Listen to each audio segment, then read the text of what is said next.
Welcome back to this week's edition of Freedom and Prosperity Radio, the weekly radio news magazine we put together here at the Virginia Institute for Public Policy. I don't know about you, but doesn't it seem like that massive crowd that came to VCDL Lobby Day in Richmond was like, I don't know, 5 years ago? So much has gone on this year. It's hard to believe that it hasn't even been a year since tens of thousands of you gathered in Richmond to let the governor and the General Assembly know how you felt about the Bill of Rights, that wacky little document that finds its roots here in Virginia. And the man who puts that all together every year as Lobby Day, Philip Van Cleave of the Virginia Citizens Defense League, is on with us. Philip, welcome back to the program. Do you ever look back and say, gosh, was that only like 10 months ago?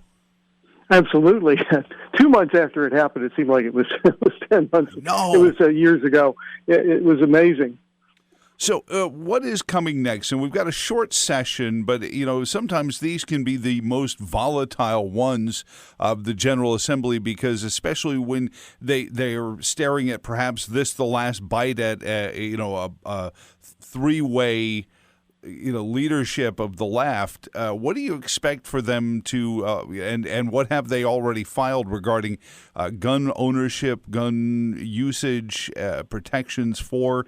What are you seeing, and what are you hearing may still be to come?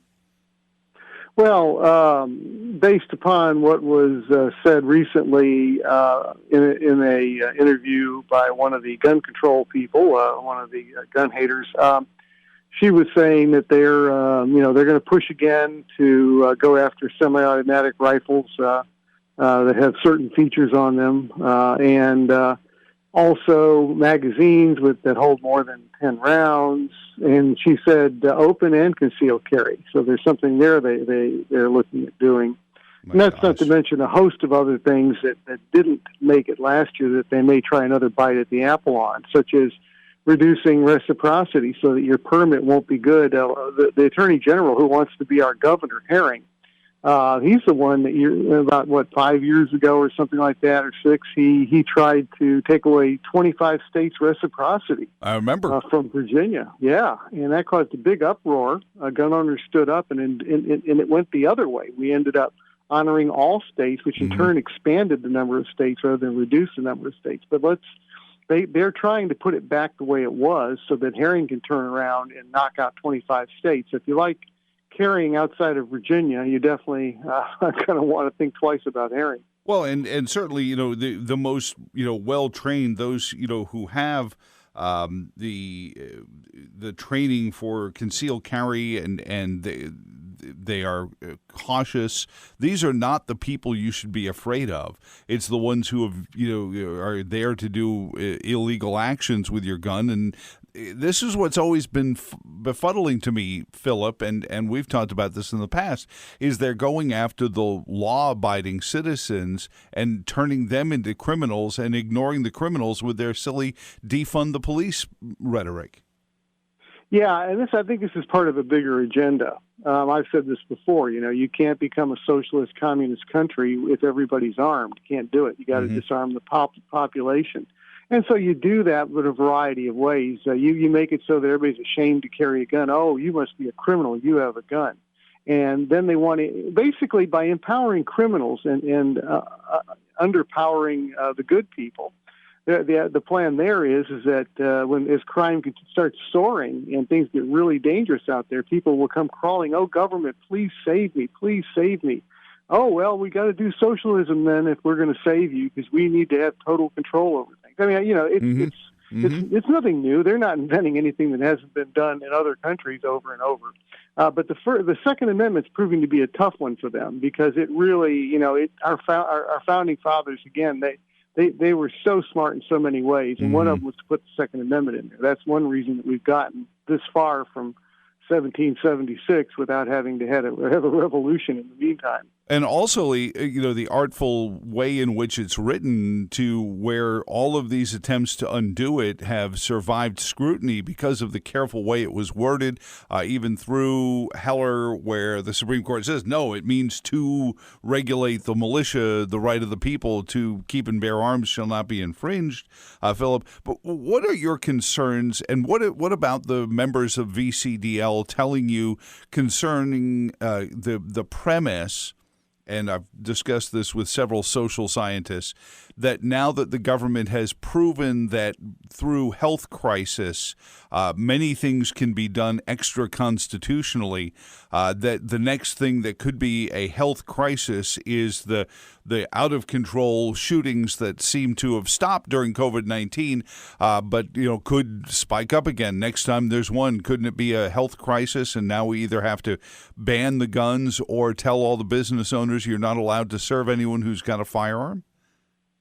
Well, I wouldn't be surprised. That's not new. They've been trying to claim that the various shootings, which is mostly criminal on criminal, or suicide, is actually 2/3 of the deaths. People deciding that they want to checking out.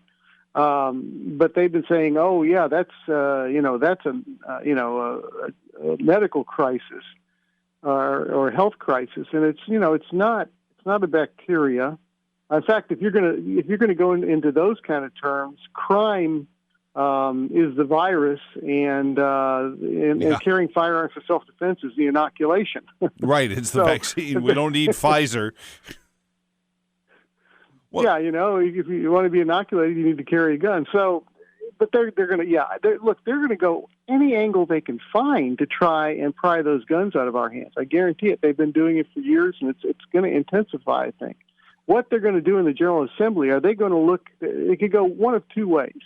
They could look at the elections coming up, which will totally redo the House of Delegates, and say, maybe we don't want to aggravate gun owners this close to an election.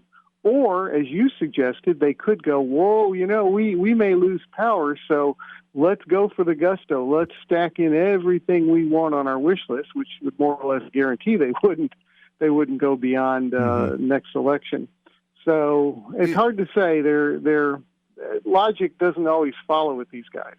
EFC, the Speaker of the House, I call her that because it sounds like AOC, and I'm trying to make a point.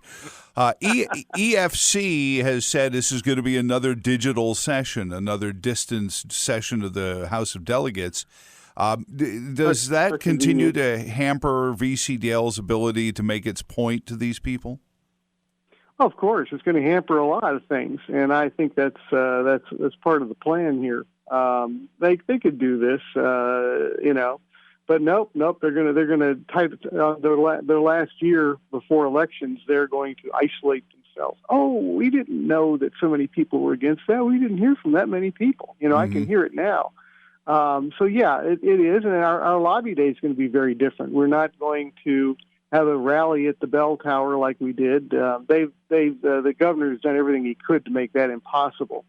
So we're gonna do a rolling thunder. We're calling it rolling for the 2A, and we're gonna have caravans of cars come visit Richmond with flags and decked out and buses and everything else coming in from the four corners of the state, and that will be on the same day. Say it'll be Martin Luther King Jr. Day, so it's an open the 18th, day. Because of January. They tried to take that away from you. Oh yeah. Oh, they dirty tricks. Yeah. And again, I've come to expect this from the current administration and the other people that are in leadership in the Democrat Party. Oh yeah. They had told us for years, and it wasn't just us. Another person stepped forward when I pointed out that they had told us 6 months was the earliest you could book the bell tower. He said, "Yep, that's exactly what I was told." They're denying it now. Oh no, we never said that. Yeah, well, got lots of witnesses that said you did. And what they did was they let the gun control groups book a year out or put in their applications for a year out. Well, they wouldn't accept that from us. They accepted it from them. So while they got caught because we did a Freedom of Information Act. So I don't think they were expecting to get caught in that. So right after last year's Lobby Day, all the anti-gun groups booked the bell tower so that you can't have that is crazy making. But I guess that's the fungible that's rules. That's insecurity on steroids. Let's face it. The other side does this all the time. They want to shut us up because they know their message, when you actually look into any of it, it isn't logical. It isn't reasonable.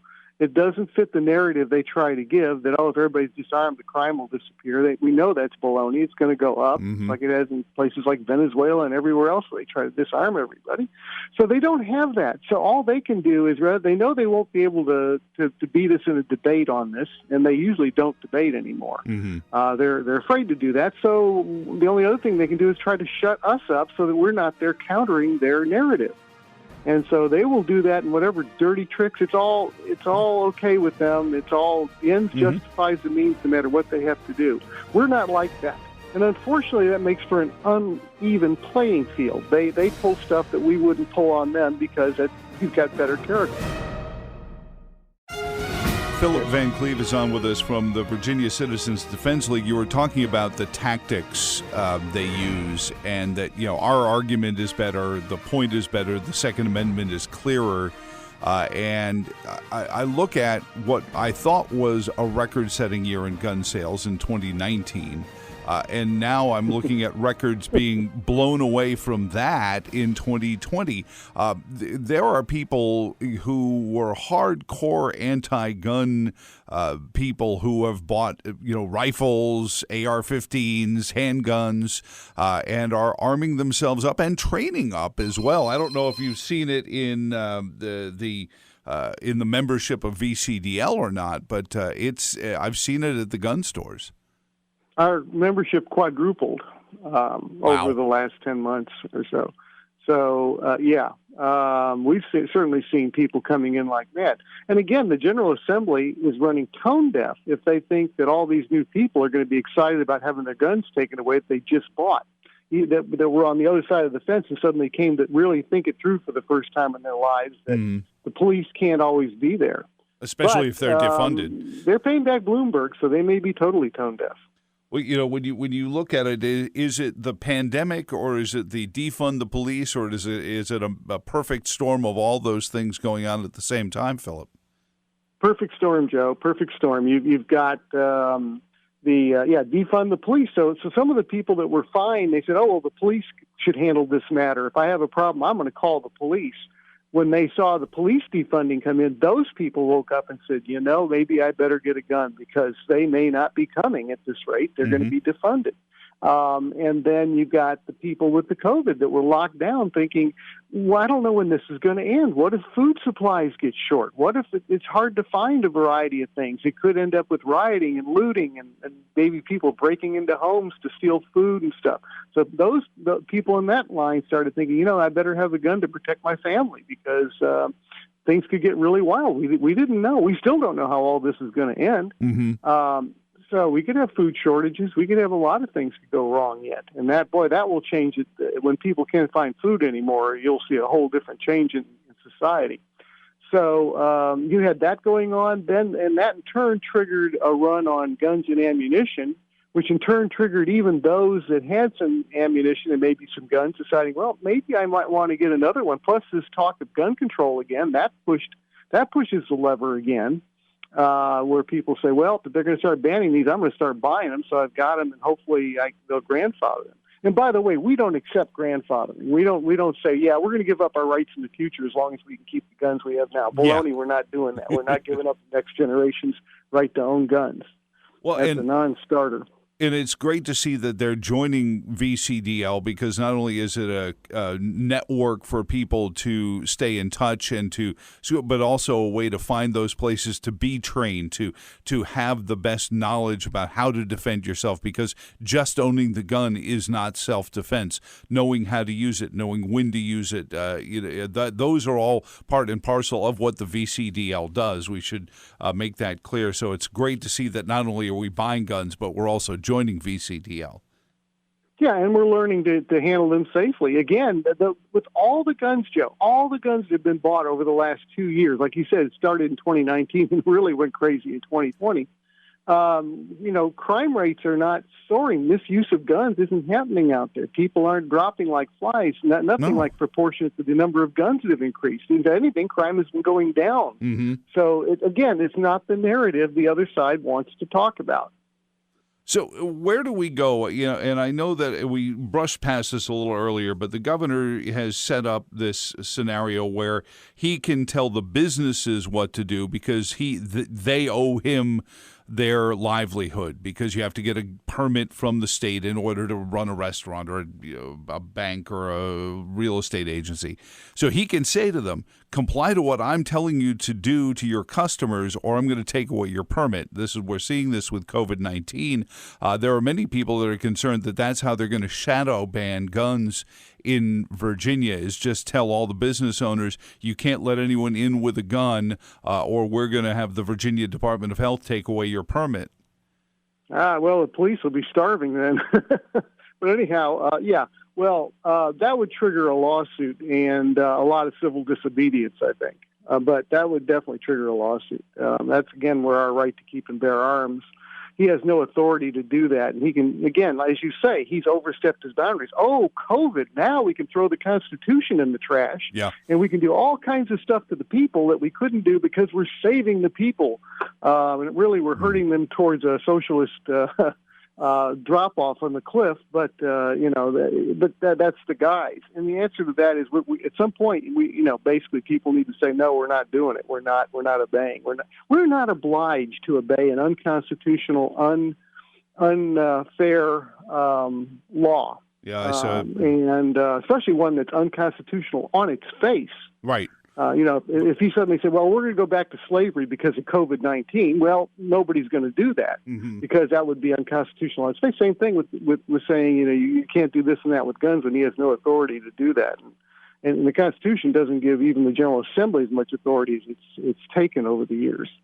Philip, one last one for you. With the elections coming up in both VCDL and the Virginia Institute for Public Policy, we're not taking positions on a political party or not, but we just had the chair of the GOP, Rich Anderson, on earlier in the program, and he said his commitment is that there will be a Republican running in every race this year, and there will be no empty seats, no uncontested seats.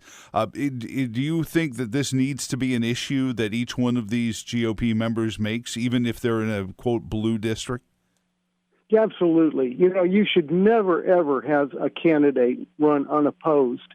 That's a monopoly, is how I look at that. In other words, you don't want a monopoly. You want competition. Mm-hmm. That way you get the best out of something. If a guy knows nobody's running against him, he can be as anti-gun or anti-whatever else that he wants to be and not worry about it because he's got no opponent. They have no choice but to vote for him or do a write-in, which rarely succeeds. It only does if that's coordinated with a candidate like it did with Nick Freitas. Yeah. But that's the only choice. You've got to have competition. So suddenly somebody steps in and says, well, no, I'm not for gun control. And a lot of people in the district, now they have a choice.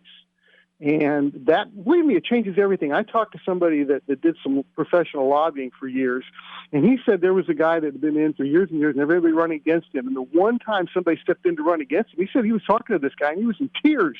He'd never actually had to fight for his seat. Yeah. Now, oh, my God, this guy's running against me, It puts a lot of pressure on them, causes them to spend money where they would. Look, if you don't run against these guys, they can take their funds and hand them off to another district to help somebody that does have competition win. But if they've all got competition, they can't do that. They've got to hang on to their own funds and try to battle it out.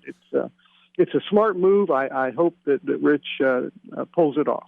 Well, and certainly that your organization, VCDL, is a great place not just to find out the places to train and what's open, where to go, but also all the latest news on the front. Certainly Lobby Day coming up in February. What sort of things are coming up for the VCDL as much as you can have them? Are you doing things on Zoom?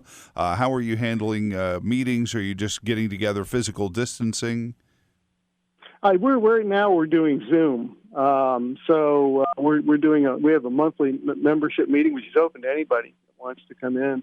And I think we've got one think it's next week. I'd have to look on the calendar. I'm pretty sure VCDL's got a calendar on its website, but I believe the meeting's going to be next week. So anybody can tune into that. We're on Facebook, Twitter, Parler, MeWe. We've got a presence on all of those, reaching out to people on social media in all different ways. So, and we've got this free VA alert. It's an email system that we have. We got 58,000 people on it right now, and they all love it because this keeps you up to date on everything you need to know about guns. It's free. You just go up and sign on our website and sign on to VA alert. Including legislative issues that may come about as well. Yes. Are there things, as December 31st approaches, are there things gun owners, especially the new ones, need to be aware of regarding concealed carry permits, applications, that kind of thing? Well, because of the COVID-19 end of the world situation we seem to be in, sometimes it's a little bit trickier now to if you're applying for a new permit, in the sense that before you would just go down to your local circuit court clerk's office and can't turn in the paperwork, and in 45 days or less you got your permit. Now some of them are doing it. Some of them are they do it over Zoom. Some of them you have to have an appointment. Some are saying, okay, new people, normally you'd have to come in, but we're going to go ahead and accept mail-in applications. And there, just be sure you follow you send them a complete form. Don't skip anything. Don't leave anything blank, because otherwise that slows everything way down. Right. So we put tips on this for people to get a permit, what to be careful to do so that it goes through smoothly the first time. So, yes, it's definitely slower for new people. For those that are already have a permit renewing, you can do through the mail anyhow. And again, if fill it worked, in all the blanks and you're okay. Look at how well it worked for our voting, Philip. I'm sorry. We had to have a punchline there at the end. Thank you so much for everything. That was a punchline. Yeah, it was. VCDL.org. Philip Van Cleave, president of the Virginia Citizens Defense League. Great folks and I know you hear NRA and all these other groups, but this is Virginia Citizens Defense League. These are Virginians about Virginia and focusing on the gun owners and the self-defenders in Virginia. Thank you so much for everything you do, and we'll talk to you again very soon. Thanks so much, Joe. And thank you for listening this week to this edition of Freedom and Prosperity Radio. Again, our YouTube channel will have all of our archives up there shortly, and until next weekend for all of us here. And thanks to all of you who gave on Giving Tuesday or continue to at virginiainstitute.org. My name is Joe Thomas. So long, and thanks for all the fish.